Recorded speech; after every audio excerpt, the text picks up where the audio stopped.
Bonjour à tous, merci de choisir Sud FM Sen Radio pour vous informer. 12 heures sur l'ensemble du réseau synchronisé.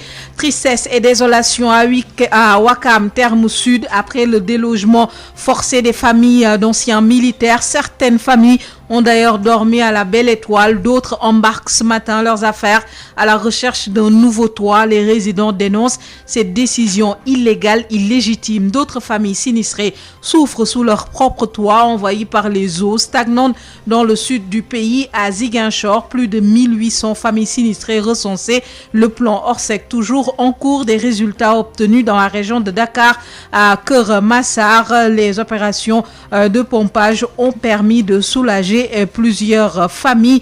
La capacité de pompage a été multipliée par 5 dans la zone.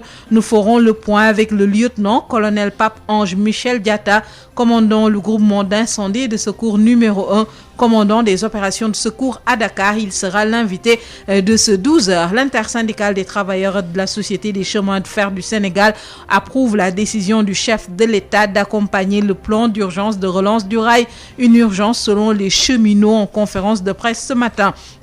Et puis à la décision de retirer de la circulation les véhicules 7 places approuvée par certains acteurs du transport. Une décision du chef de l'État pour améliorer les conditions du transport interurbain.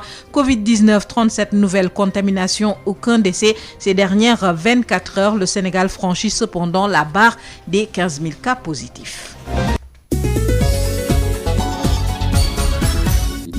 Bonjour à tous, Hassan Thioune assure la mise en onde de cette édition. Après le délogement forcé et dans la violence de plus de 70 familles d'anciens militaires à Ouakam, Terme Sud, la désolation et la tristesse sur les lieux ce matin. Aïssatou Gueiba, bonjour. Bonjour Issegnan. Vous revenez de Ouakam, Terme Sud. Plusieurs familles ont passé la nuit à la Belle Étoile, d'autres quittent les lieux ce matin. Et effectivement, Issegnan, vous l'avez dit, certaines familles ont dormi à la Belle Étoile car ils n'ont pas trouvé encore une destination. D'autres procèdent à évacuer leurs lits et équipements avec l'aide de taxis bagages. Certaines familles même ont dit ne pas laisser, ou plutôt qu'elles ne doivent pas laisser aucun matériel dans ces lieux parce que ce sont bien sûr des matériels qui leur appartiennent. Donc elles ne comptent pas laisser aucun matériel dans ces lieux. Ce sont des familles qui sont résignées à partir, certes, et font le nécessaire, mais tout de même assurent toujours ne pas en rester là et assurent continuer le combat.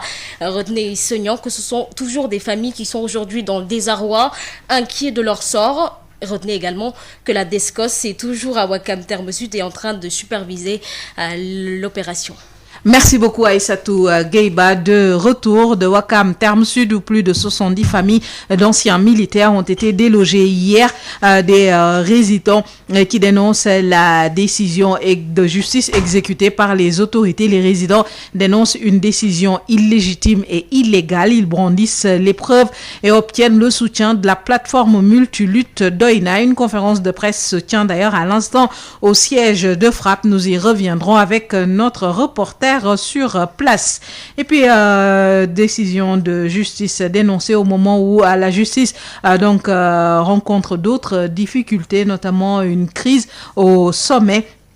L'UMS, l'Union des magistrats du Sénégal, doit tenir normalement demain une conférence de presse pour se prononcer sur la situation qui concerne le président de l'UMS. Le ministère de la Justice a saisi la formation disciplinaire du Conseil supérieur de la magistrature à la suite du rapport de ligage concernant le président de l'UMS. C'est ainsi que le comité de ressort de Thiès s'est prononcé. C'est pour réaffirmer son total soutien à leurs collègues et la ferme condamnation de cette procédure jugée scandaleuse initiée dans le seul dessein de museler l'UMS et son président.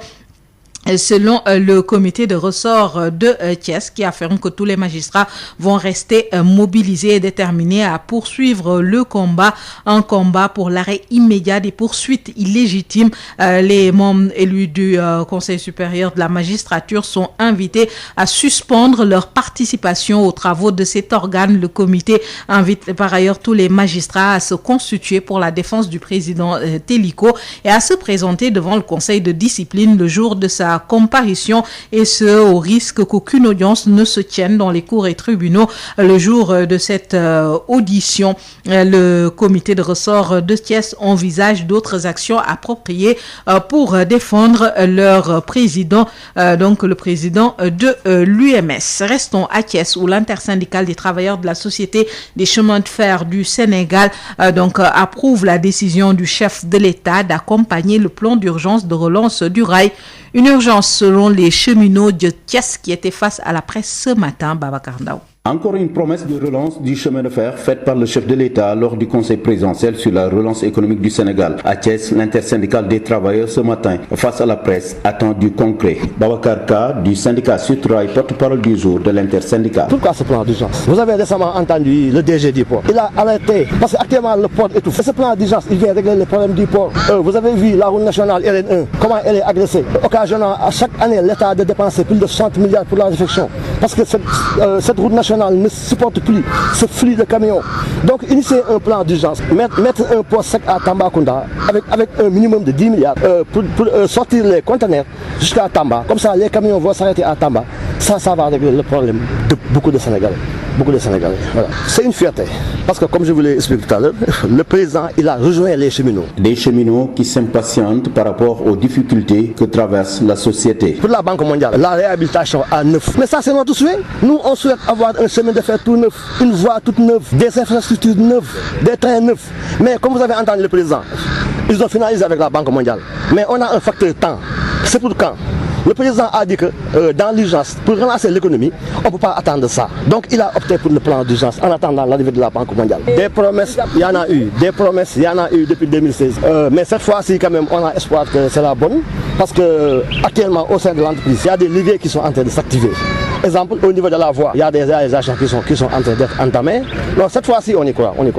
L'appel à l'unité, un gage selon les cheminots de la Société des chemins de fer du Sénégal pour accompagner cette relance. Babacar Ndao, Thiès Sud FM.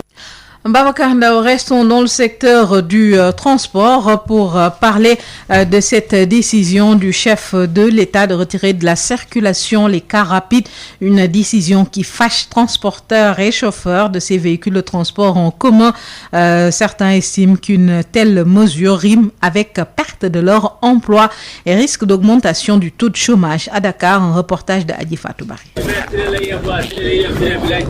Sous un soleil de plomb, ce jeune apprenti aide désespérément des clients pour son car rapide. Pourtant, son véhicule de transport en commun est appelé à disparaître de la circulation. C'est du moins la volonté affichée des autorités avec à leur tête le chef de l'État. La raison évoquée, leur vétusté, un prétexte que ne veut nullement entendre Wagan Faye, normal. Il est chauffeur de car rapide. Il y a d'autres véhicules de transport en commun qui ont plus de 40 ans. Parlons des véhicules 7 places, idem pour les Ndiagandiaï. Ces fourgonnettes jaune-bleu considérées comme un patrimoine culturel sénégalais font partie intégrante du décor dans la capitale sénégalaise. C'est aussi l'un des moyens de transport les plus accessibles pour certaines couches sociales, défend Wagan Faye. Ça joue un grand rôle sur le plan social. En plus de cela, il y a beaucoup de familles qui survivent grâce à ces cars rapides. La peur au ventre, son collègue qui a préféré garder l'anonymat, lui craint de perdre son unique gagne-pain. Je n'aime pas du tout la nouvelle. En plus, tous ces jeunes travaillent dans les cars rapides. À l'unisson, ces chauffeurs de cars rapides souhaitent que la mesure de faire retirer les cars rapides soit revue pour leur garantir leur emploi, mais aussi pour permettre aux autres corps de métier évoluant dans le même secteur de maintenir leur gagne-pain quotidien. Adi Fatou Bari. Par contre, les transporteurs approuvent cette décision du chef de l'État de remplacer les véhicules 7 places qui assurent le transport interurbain. Ils émettent cependant des réserves concernant les procédures d'octroi. Les transporteurs sollicitent un allègement concernant le paiement. Goro Roumain est le secrétaire général de l'Union des routiers du Sénégal affilié à la CNTS. Il réagit au téléphone de Mariam Ndiaye. Donc c'est une demande du secteur des transports pour pouvoir renouveler le parc. C'est le parc est vétuste. Nous avons demandé plusieurs fois, plusieurs années, pour qu'il y ait des renouvellements. Aujourd'hui, c'est un peu fini, donc nous faisons pour applaudir alors cela. Donc, c'est pourquoi nous trouvons l'occasion pour remettre le président et le ministre des Transports. Maintenant, il reste maintenant la faisabilité. Comment octroyer, comment avoir ces véhicules. Je lance un appel au président de la République pour lui informer que ces propriétaires de ces véhicules-là, c'est des gens qui n'ont rien. Donc, si vous renouvelez le parc, c'est ce qu'on a besoin. Les passagers aussi en ont besoin. Ils ont besoin de véhicules neufs avec le confort, la sécurité. Nous aussi, on va avoir des véhicules.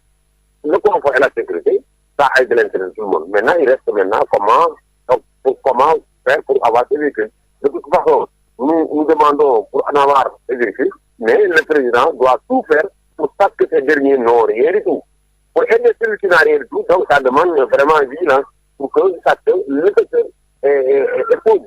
Comme que le secteur pauvre, les premiers véhicules n'ont plus rien, et on veut ces véhicules. Donc, je tire l'attention de l'autorité pour dire que le secteur est pauvre et on veut ces véhicules-là. Donc, pour que la faisabilité ne va pas poser de problème au secteur pour qu'on puisse avoir des véhicules renouvelés le maximum et pas que le parc est en insécurité.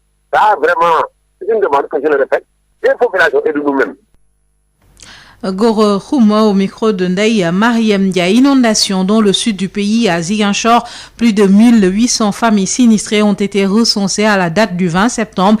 Les communes de Santhiaba Mandiack, Enampor, Niassia et Ziguinchor sont les plus touchées.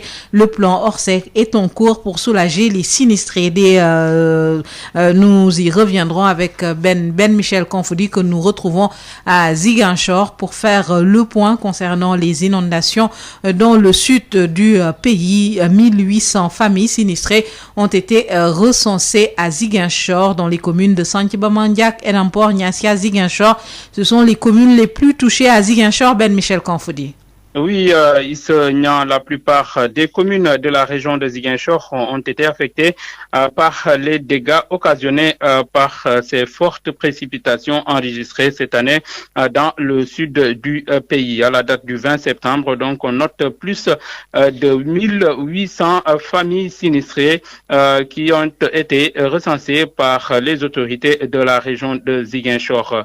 La commune de Santhiaba Mandiack qui compte plus de 50 maisons effondrées, la commune d'Enampor qui en compte autant, sinon même plus, celle de Niassia et celle de Ziguinchor sont les plus affectées par les pluies torrentielles dont le cumul a pratiquement doublé dans la plupart des stations météorologiques de la région comparée aux années précédentes. Pour apporter donc un secours aux sinistrés, l'État du Sénégal a dégagé dans le cadre du plan Orsec 347 millions de francs CFA pour l'achat de matériel de construction, de couchage et de produits d'hygiène.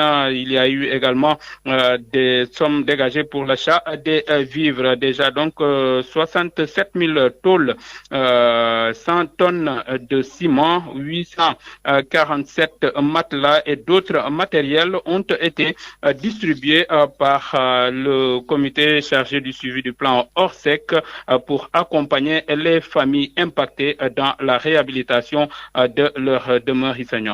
Merci beaucoup Ben Michel Konfoudi. Parmi les zones les plus touchées dans la région de Dakar, Keur Massar, où le plan Orsec a été est en cours, des opérations de pompage qui se poursuivent. La capacité a d'ailleurs été multipliée par 5. Les moyens humains matériels renforcés pour soulager les familles sinistrées de Keur Massar dans la banlieue de Dakar. Beaucoup de maisons, de lieux de culte ont déjà été dégagées. Nous faisons le point avec le lieutenant-colonel Papa Ange Michel Diatta, commandant le groupement d'incendie et de secours numéro 1, commandant des opérations de secours à Dakar.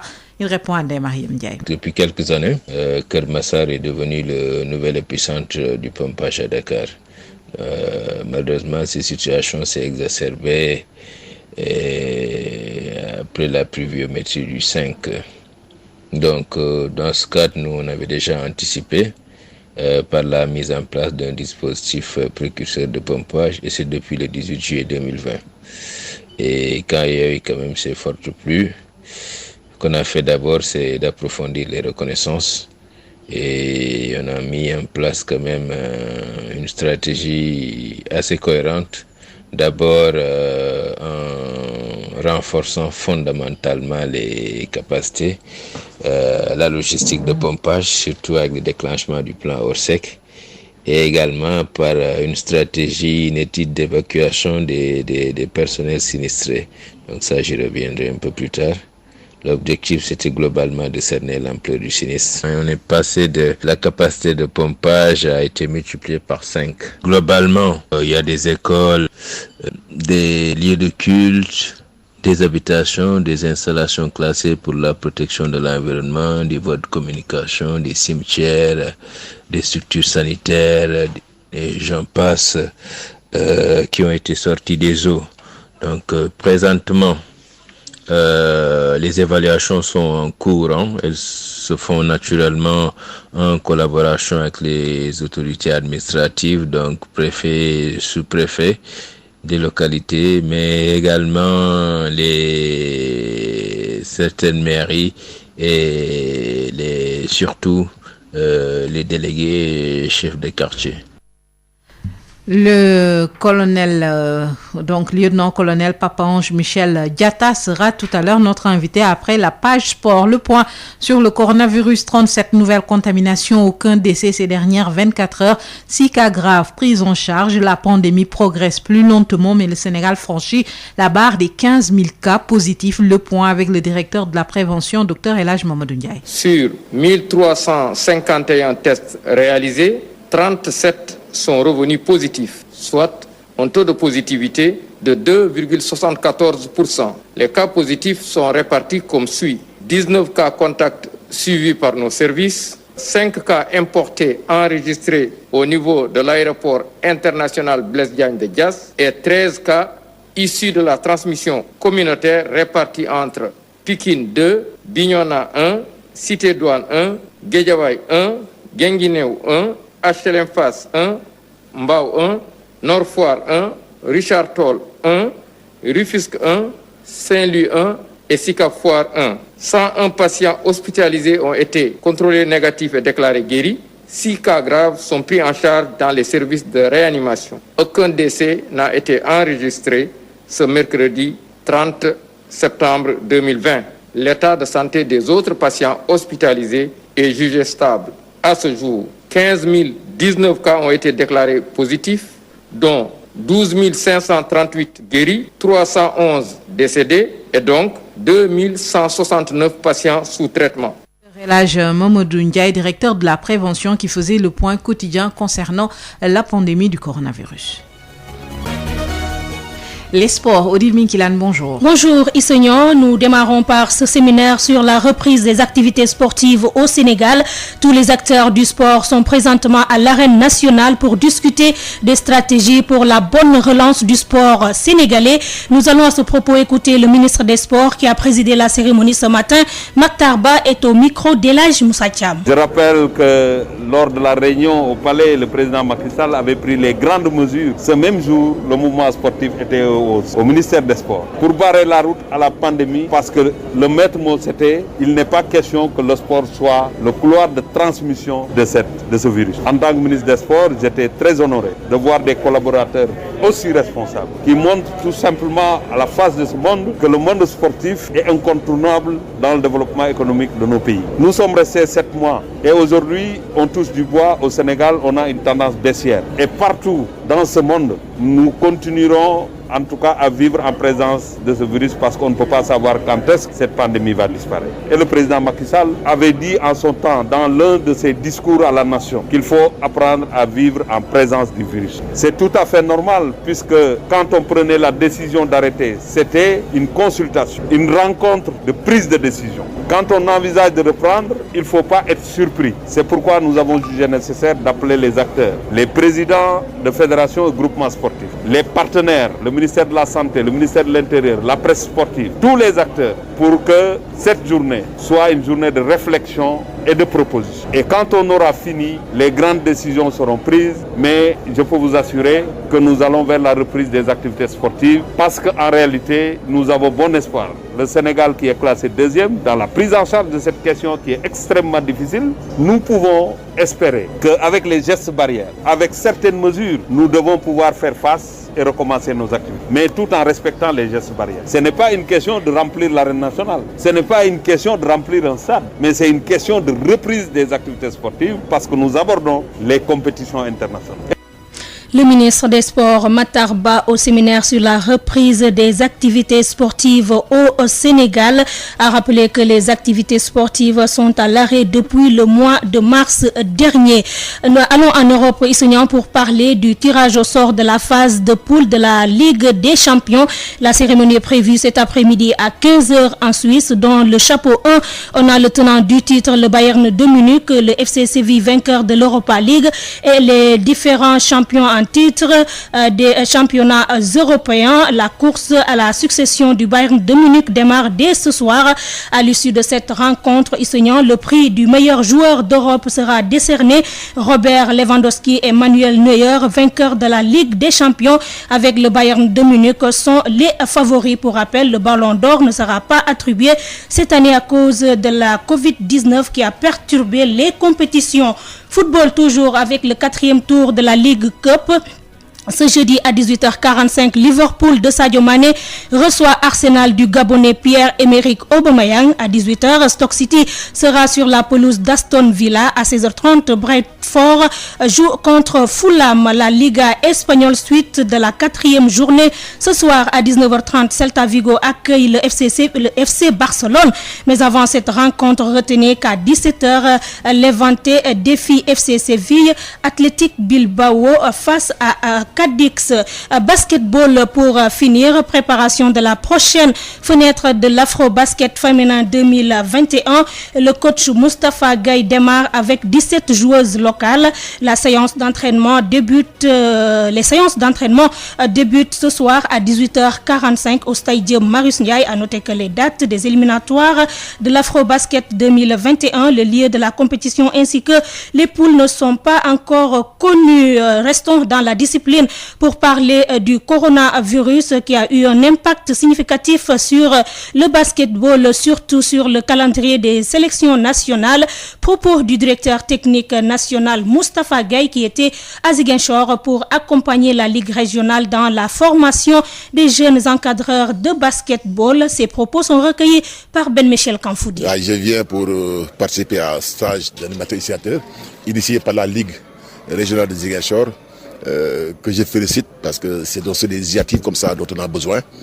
Féliciter M. le DTR, M. Wali Goudjabi pour la bonne tenue de la formation. Maintenant vraiment sous la couverture et sous l'encadrement de l'inspecteur régional. Je suis venu maintenant apporter un peu le soutien de la Fédération sénégalaise de basketball. La fédération est vraiment fière du travail qui est en train de se faire au niveau des ligues régionales. La pandémie au coronavirus a frappé pratiquement tout le pays. Quels ont été les impacts pour le secteur du basket? Et l'impact, il est terrible parce que beaucoup de gens vivent du basketball, beaucoup de gens ont aimé ce basketball. Cette pandémie nous a privés de 6 mois de sport avec toutes les conséquences. Les clubs continuent à investir. Des familles qui vivaient du basketball ont été privées de revenus. Les compétitions nationales d'abord, parce que si on reste 8 mois sans compétir, nos joueurs sur le plan national, nos entraîneurs ne progressent pas. Donc si on ne travaille pas, on ne peut pas progresser. Maintenant, les équipes nationales, c'est clair que les fenêtres FIBA approchent à grands pas. Au mois de novembre, on n'a pas travaillé pendant l'été et ça va se jouer ça va se répercuter sur les performances. Mais on va s'habituer, on va s'adapter, on va faire. Les Lions commencent jeudi premier un entraînement en régime externe avec les filles qui sont à Dakar pour essayer d'accélérer un processus de reprise. À l'instant, le directeur technique national Moustapha Gaye. Issegnan, c'est cet élément qui met un terme à cette page des sports. Merci beaucoup, Odile Minkilan. Sud Midi, l'invité. Ndeye Mariam Ndiaye reçoit l'invité de ce 12h. Nous sommes avec le lieutenant-colonel Papa Ange Michel Diatta. Vous êtes le commandant des opérations de secours ici à Dakar. Nous allons aborder avec vous le plan Orsec qui a été déclenché depuis pratiquement 1 mois. Est-ce qu'on peut avoir une idée des moyens humains et matériels mobilisés par les sapeurs-pompiers? Sur le plan humain, on a eu quand même à engager environ 500 sapeurs-pompiers, donc dans des officiers, sous-officiers et militaires du rang. ont été mobilisés dans le cadre de la lutte contre les inondations. Pour les moyens matériels, le groupement d'incendie de secours numéro 1, naturellement, quand on parle de pompage, on mobilise d'abord des motopompes et électropompes. Donc pour ces motopompes et électropompes, on a différents gabarits et différentes puissances.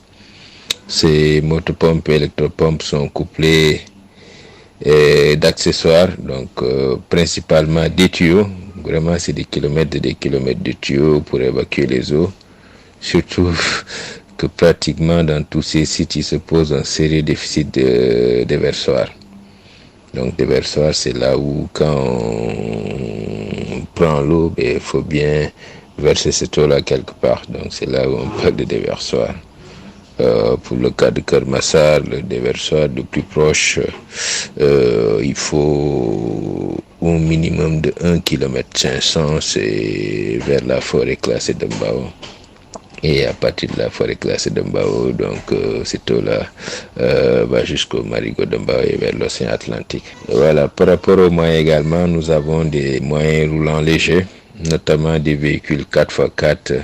Ça, c'est pour effectuer les reconnaissances, c'est-à-dire aller voir là où il y a les inondations, pouvoir les apprécier, etc., etc., les différents déversoirs possibles. Il y a le transport des personnels et du matériel également. On a prépositionné également des ambulances, notamment à Camibas. Il y a eu là-bas également un véhicule PC, un véhicule poste de commandement. Au-delà de ces moyens roulants légers, on a des moyens quand même un peu plus lourds, comme des bus pour le transport des personnels. On a eu des poclins, des porte-chars, des grues et des camions. Voilà. Par ailleurs, il y a eu quelques moyens spéciaux, notamment les canots de sauvetage légers qui ont été utilisés à Camibas et à Unité 3. On a eu des unités d'éclairage, donc ça parce qu'on travaille de nuit également, des unités d'éclairage. Et il y a eu des groupes électrogènes. Pour les groupes électrogènes, il se trouve que pour certains sites, notamment Unité 3, je reviens encore, Unité 3 et Camibas, la quantité d'eau quand même faisait qu'il nous fallait des électropompes de grande puissance. Voilà, ça c'est en fait les moyens propres au groupement d'incendie de secours, donc la brigade des sapeurs-pompiers sur Dakar. Et au-delà de ça, dans le cadre du plan Orsec, on a eu quand même un renforcement des capacités, notamment des moyens roulants civils, des véhicules 4x4 qui ont été mis à la disposition du groupement par le gouverneur de Dakar. On a eu également un renforcement de motopompes et d'électropompes de grande capacité. Et aujourd'hui, quel est le bilan que vous tirez depuis le démarrage effectif du plan Orsec? Globalement, il y a des écoles, des lieux de culte, des habitations, des installations classées pour la protection de l'environnement, des voies de communication, des cimetières, des structures sanitaires, et j'en passe, qui ont été sortis des eaux. Donc présentement, les évaluations sont en cours. Elles se font naturellement en collaboration avec les autorités administratives, donc préfets, sous-préfets des localités, mais également certaines mairies et surtout les délégués et chefs de quartier. Donc ça c'est en cours. Au-delà de ces sites qui ont été sortis des eaux, il y a également un autre bilan qu'il faudrait prendre en compte. C'est carrément les effondrements. Donc on a eu 6 sorties pour des effondrements, donc consécutivement soit aux inondations, soit aux fortes pluies. 6 sorties ayant occasionné 8 blessés. Donc tous ces 8 blessés ont été évacués vers les structures sanitaires de Dakar. La localité de Kermassar a été très impactée par les inondations. Et dites-nous comment se déroulent vos interventions dans cette zone? Il faut comprendre quand même que depuis quelques années, Kermassar est devenu le nouvel épicentre du pompage à Dakar. Malheureusement, ces situations s'est exacerbée et après la pluviométrie du 5. Donc, dans ce cadre, nous, on avait déjà anticipé par la mise en place d'un dispositif précurseur de pompage, et c'est depuis le 18 juillet 2020. Et quand il y a eu quand même ces fortes pluies, ce qu'on a fait d'abord, c'est d'approfondir les reconnaissances, et on a mis en place quand même une stratégie assez cohérente. D'abord en renforçant fondamentalement les capacités, la logistique de pompage, surtout avec le déclenchement du plan Orsec, et également par une stratégie, une étude d'évacuation des personnels sinistrés. Donc ça, j'y reviendrai un peu plus tard. L'objectif, c'était globalement de cerner l'ampleur du sinistre. On est passé de la capacité de pompage a été multipliée par 5 globalement. Ensuite, par rapport à l'évacuation des personnels, on a mis en place en fait 3 canaux de sauvetage légers. Donc, on a créé ad hoc un embarcadère et un débarcadère au niveau de l'unité 3 pour aller quand même assurer la mise en sécurité des populations. Donc, il y avait 3 canaux de sauvetage légers et des plongeurs donc qui étaient sur site, qui faisaient des norias. Les norias quand même ont démarré le 6 et elles sont arrêtées le vendredi 25 parce que fondamentalement il y avait ces canaux de sauvetage ne pouvaient plus quand même, il n'y avait pas assez d'eau pour qu'elles puissent pour plutôt ces canaux pour qu'ils puissent naviguer. Donc on a arrêté tout ça le vendredi 25. Le bilan quand même c'était de 348 norias. Donc les norias en fait c'est des allers-retours. Et globalement, on a pu transporter 1792 personnes donc, sur ces canaux. Et parmi ces 1792, il y a également 20 personnes, parce qu'on avait également prépositionné des ambulances, 2 ambulances, une médicalisée, une ambulance médicalisée et une ambulance classique. Qui ont pu transporter 20 personnes. Donc ces personnes en fait présentaient des pathologies diverses. Parmi ces pathologies, on pouvait quand même relever des grossesses à terme. Il y a eu quelques cas d'AVC. Il y a eu quand même également des personnes d'un âge relativement avancé. Donc à bord de ces ambulances, on les a transportées vers les structures sanitaires de Dakar.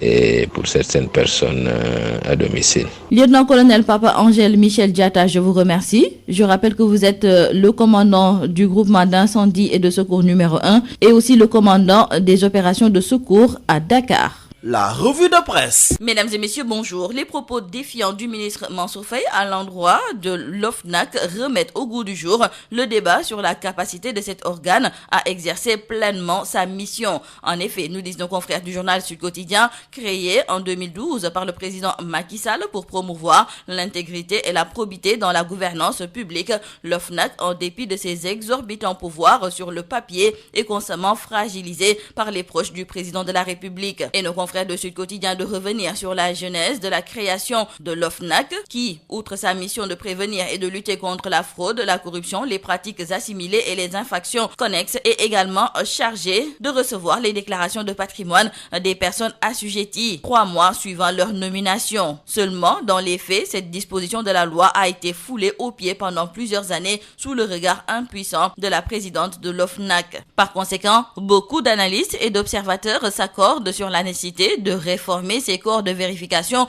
pour non seulement renforcer leur crédibilité, mais surtout rendre possible un contrôle efficace et efficient des ressources du pays. Débat sur les inondations et l'assainissement. Ousmane Sonko, le leader de PASTEF, dit accepter la généreuse offre et salue le souci de transparence. Dans le journal 24 heures, nos confrères nous indiquent donc que le défi lancé avant-hier lors du conseil présidentiel sur la relance de l'économie par le chef de l'État Macky Sall à tous les Sénégalais et particulièrement particulièrement à l'opposition, n'est pas tombé dans l'oreille d'un sourd, puisqu'Ousmane Sonko a accepté de relever le défi. Et en plus de Ousmane Sonko, il faut signaler avec nos confrères de Direct News qu'en moins de 24 heures après la déclaration du président Sall, Abdoul Mbaye aussi s'est inscrit sur la liste des débatteurs. D'ailleurs, nos confrères de Direct News se proposent d'organiser le débat du siècle entre le chef de l'État Macky Sall et l'opposition. Après la convocation du juge Téliko devant l'IGAJ, l'inspection générale de l'administration de la justice, nos confrères du journal Le Témoin nous indiquent que les soutiens au président de l'UMS se multiplient. Nos confrères du journal Le Témoin ont noté que l'avocat droit-de-l'hommiste, maître Hassan Dioma Ndiaye, a décidé de lui apporter son soutien. Les comités de ressort de Thiès et de Saint-Louis apportent aussi leur soutien au président de l'UMS. 24 heures après le conseil présidentiel pour la relance économique présidé par le chef de l'État Macky Sall, le directeur général du port autonome de Dakar,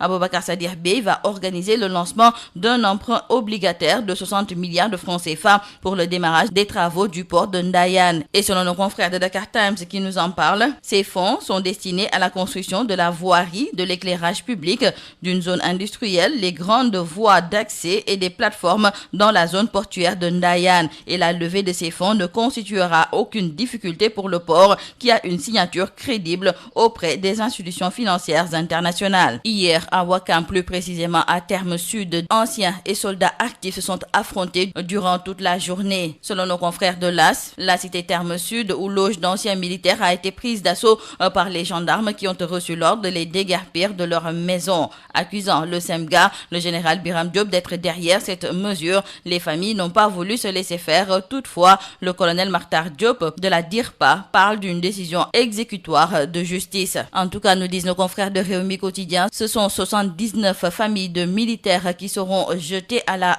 rue. Et hier, lors des affrontements, plusieurs jeunes ont été arrêtés et un gendarme blessé. Nos confrères de Vox Populi nous parlent aussi de cette violence et aussi beaucoup de larmes à Terme Sud Ouakam. 8 jeunes ont été arrêtés et 2 gendarmes blessés. Nos confrères nous rapportent également les propos du colonel Makhtar Diop, le directeur de l'information des relations publiques de l'armée, qui déclare que la Comico est en droit d'entrer en possession de son bien. Suite à l'agression de la caméra Woman de Dakar Actu hier, le collectif des acteurs de la presse a déposé une lettre de contestation auprès du ministre de l'Intérieur. Dans le journal Les Échos, nos confrères nous indiquent qu'une enquête administrative a été ouverte suite à cette agression et c'est la police des polices qui est activée. C'est le commissaire Aronassi, patron de la direction de l'inspection des services de sécurité, qui va mener l'enquête. Le ministre Aly Ngouille Ndiaye a exprimé ses regrets suite